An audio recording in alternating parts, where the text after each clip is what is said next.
안녕하세요. 열정적인 체육교사 철환쌤입니다. 지난 시간에는 구글 설문지를 활용하여 체육 수업에 적용하기 2탄 학생들이 작성한 상호평가지를 활용한 팀 편성하기를 배워보았습니다.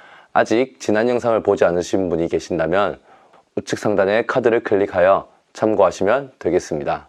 그럼 오늘은 구글 설문지를 활용하여 체육 수업 소감문 작성하기를 배워보겠습니다. 저 같은 경우에는 학생들의 정의적 영역에 대한 평가, 학습 참여 태도에 대한 평가를 하기 위해서 구글 설문지를 통해 소감문 작성하기를 활용하였는데요. 구글 설문지를 통해 소감문을 받아보니 좋았던 점은 학생들이 그날 배웠던 것을 다시 한번 정리해주는 경험을 통해 수업 내용을 리마인드 시켜줄 수 있었다는 것입니다. 그리고 체육 수업을 진행하는 과정에서는 소수 학생들의 의견밖에 듣지 못했는데 소감문을 통해 모든 학생들의 이야기를 들을 수 있어서 좋았습니다. 이는 곧 학생들이 수업 중에서 어떤 점을 어려워하고 제 수업에서 어떤 점을 개선하면 학생들에게 도움을 줄 수 있는지에 대한 기초 자료가 되었습니다. 그리고 소감문을 통해 학생들이 느꼈던 것을 다시 언급해 주니까 학생들과의 소통이 되고 이는 곧 전체 학생들의 참여 동기에 긍정적인 영향을 미쳤었던 것 같습니다. 마지막으로 학생들이 수업에서 경험한 내용을 정리하고 발표하는 과정에서 나타난 좋은 소감문을 다음 수업 시작 시간에 소개를 하니까 다른 학생들에게 동기부여도 되고 다양한 경험을 공유할 수 있었습니다. 그럼 구글 설문지를 활용하여 소감문 작성하기 함께 배워볼까요? 저는 체육 수업을 하면서 소감문을 2번 정도 활용했습니다. 첫 번째 소감문 때는 똑같은 양식에다가 소감문을 받았었는데 학생들이 매 차시 수업을 끝날 때마다 똑같은 양식에 제출하는 형태였습니다. 이렇게 할 경우 좋은 점은 하나의 양식에다가 학생들의 답변이 모이기 때문에 관리하기가 쉽다는 것이 장점이고 단점으로는 매 차시별로 강조했던 부분이 제대로 드러나지 않았습니다. 즉 매번 똑같은 질문이 제시되다 보니 학생들의 소감문, 답변이 다양하게 드러나지 않았습니다. 그리고 한 단원의 수업이 끝날 때쯤 1000개가 넘는 소감문을 정리하는 것이 힘들기도 했습니다. 그래서 두 번째 소감문 때는 매 차시별로 다른 소감문 양식을 제시했습니다. 따라서 매 차시별로 학생들의 소감문을 이끌어내는 다양한 발문들을 할 수 있었고 운동장에서 강조하지 못했던 부연 설명이 필요한 학습 내용도 설문지에 넣어서 학생들의 학습을 돕기도 했습니다. 다만 매 차시별로 적절한 발문을 만들어내는데 어려움이 있기도 했습니다. 오늘은 이렇게 2가지 저의 사례를 소개하며 체육 수업에서 소감문 작성하기를 살펴보겠습니다. 먼저 소감문 작성 시 필요한 정보는 무엇이 있는지 알아보겠습니다. 필수로 들어가야 하는 것들이 학반, 번호, 이름이라고 생각합니다. 이렇게 수업하는 반의 학반, 번호, 이름인데 학반 번호 같은 경우에는 객관식 질문으로 제시해 주는 것이 좋습니다. 왜냐하면 누군가는 1학년 1반, 누구는 1-1 이렇게 다양하게 작성할 수 있게 되고 이렇게 되면은 나중에 정렬할 때 힘이 들기 때문에 객관식 질문으로 제시되어야 되는 것이 있습니다. 이렇게 학반, 번호, 이름을 넣어야 어떤 학생들이 소감문을 제출했는지 안 했는지 파악하기 쉽습니다. 이는 소감문을 받고 나서 스프레드시트로 내려받기 기능을 통해 학급, 반별로 정렬을 하면 확인이 쉽고 소감문 관리가 쉽습니다. 추가로 소감문 작성 시 제가 생각했을 때 학습과 관련된 것을 제외하고 있으면 좋았던 문항들은 학생들의 마음가짐을 물을 수 있는 그리고 건의사항, 선생님께 하고 싶은 말 등 평소 수업에서 학생 개개인의 이야기를 못 듣는 부분입니다. 이 경우 학생들 개개인의 생각을 들을 수 있고 학생들이 어떤 점을 원하고 수업에서 어떤 점에서 어려움을 겪고 있는지 파악하기 쉬웠습니다. 소감문을 구체적으로 어떻게 작성하는지는 첫 번째 영상에서 설명을 했으니 오늘은 저의 사례를 구체적으로 소개하도록 하겠습니다. 먼저 첫 번째 사례는 하나의 양식으로 매 차시별 소감문을 거뒀던 것입니다. 보여지는 것과 같이 응답이 1300개가 넘어가는 것을 볼 수 있습니다.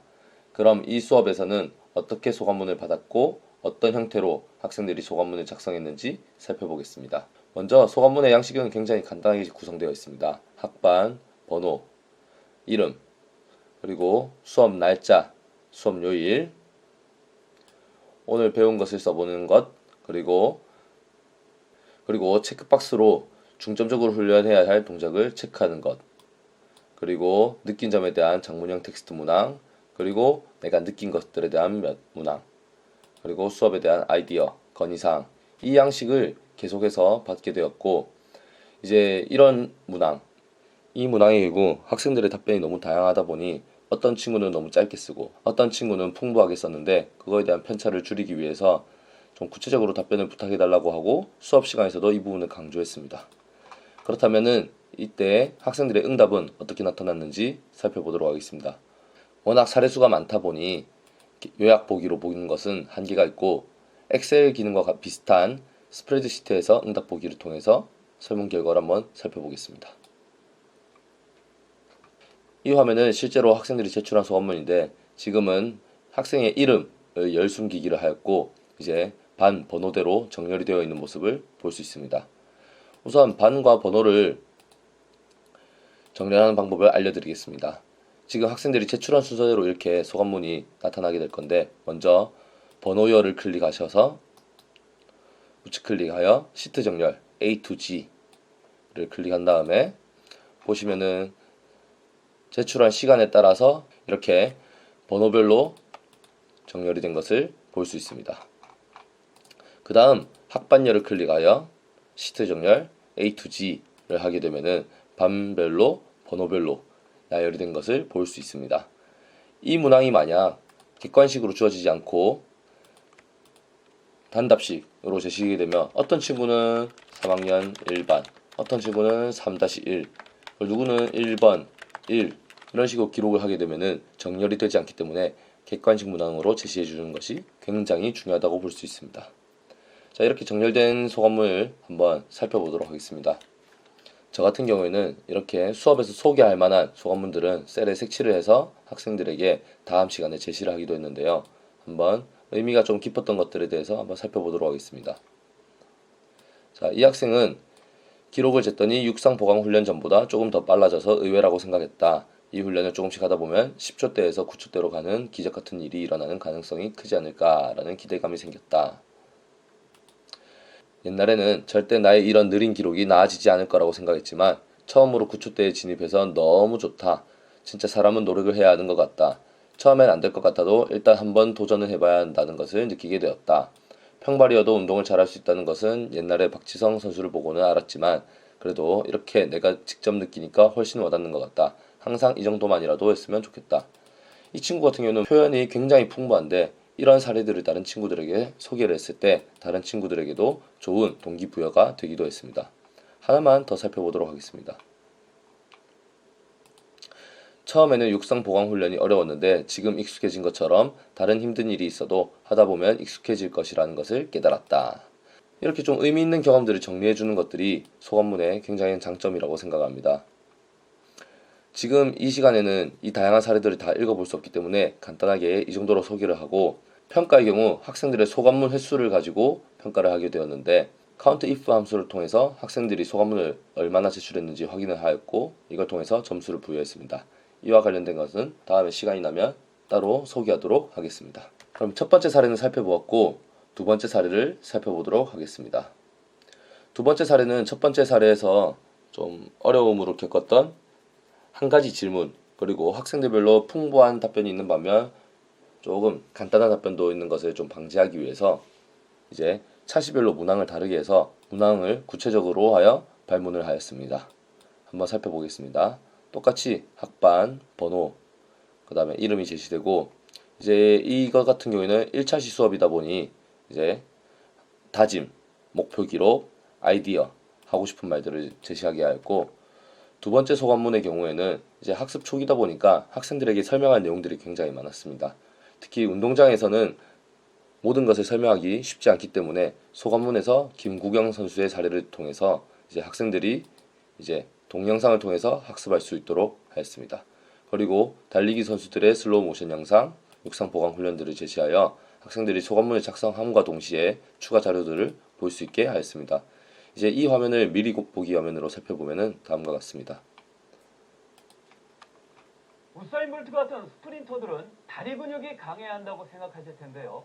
다리만큼 중요한 게 팔과 상체 근육이라고 하는군요. 네, 보통 학생들이 놓치기 쉬운 단거리 달리기에서 팔동작의 중요성을 알려주는 동영상이었고, 육상에 꽂힌 100m 달리기에서 한국 육상은 오랜 수건이 있습니다. 바로 이제 김구경 선수의 기록 단축을 위한 전략을 통해서 학생들이 기록 단축하기 위해서는 어떤 부분을 신경 써야 되는지에 대해서도 제시했습니다. 그리고 단거리 달리기 선수의 슬로우 모션 또는 육상 보강 훈련 등을 참고 자료로 제시했습니다. 그리고 세 번째 차시에서는 학생들이 느낀 점들을 구체적인 발문을 통해서 학생들이 소감문을 작성하도록 하였습니다. 이제 이 같은 경우에는 케이스 수가 아까 1300개와 비교해서 훨씬 적은 케이스다 보니까 바로바로 관리하기가 좀 더 쉬웠고, 그러면 간단하게 학생들의 응답도 살펴보도록 하겠습니다. 이제 아무래도 발문 요소들이 많아지다 보니까 좀 더 다양한 답변들을 이끌어낼 수 있었습니다. 이거는 학습 초기다 보니까 이제 목표기록, 아이디어, 그다음 다짐이다 보니까 그렇게 풍부한 소감문이 나타나지 않았는데,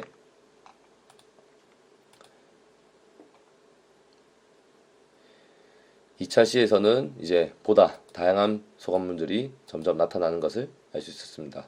그리고 운동장에서는 집중을 하지 않으면은 학습이 이루어지는 경우가 적은데, 이제 소감문을 통해서 참고 자료를 확인하고 학생들의 경험을 정리해주는 습관을 들여주니 학생들이 보다 수업 시간에 적극적으로 참여하는 모습들을 살펴볼 수 있었습니다. 이것으로 구글 설문지를 활용하여 체육 수업에 적용하기 3탄 체육 수업 소감문 작성하기를 마무리하겠습니다. 어떠셨나요? 물론 소감문을 매 차시마다 걷고 검토하고 평가에 반영하는 것은 결코 쉬운 것은 아닙니다. 만약 선생님께서 150명의 학생을 대상으로 매주 3번의 수업을 진행하신다면 매주 450개의 소감문을 읽어보셔야 하니까요. 하지만 제가 경험한 체육 수업에서 소감문 작성하기는 학생들의 이야기를 귀 기울여 들을 수 있는 가장 좋은 수단이 되었고, 학생들에게 학습의 경험을 정리해주는 가장 좋은 방법이 되었습니다. 그리고 항상 체육 수업을 두려워하고 걱정하고 힘들어하는 학생들이 왜 그렇게 어려워하는지 그들의 속마음을 알 수 있었던 계기가 되었습니다. 그리고 학생들의 그 속마음을 알게 된 순간 제 수업도 변하게 되었습니다. 이외에도 체육 수업 소감문은 굉장히 많은 장점이 있다고 생각합니다. 그렇기 때문에 매주 소감문을 걷고 읽고 정리하는 것이 힘들다 하더라도 그만큼 많은 시간을 투자할 가치가 있다고 생각이 됩니다. 선생님께서도 오늘 영상을 참고하셔 다음 학기에는 체육 수업에서 소감문 작성하기 한번 활용해 보시는 건 어떨까요? 그럼 오늘 영상은 마치겠습니다. 감사합니다.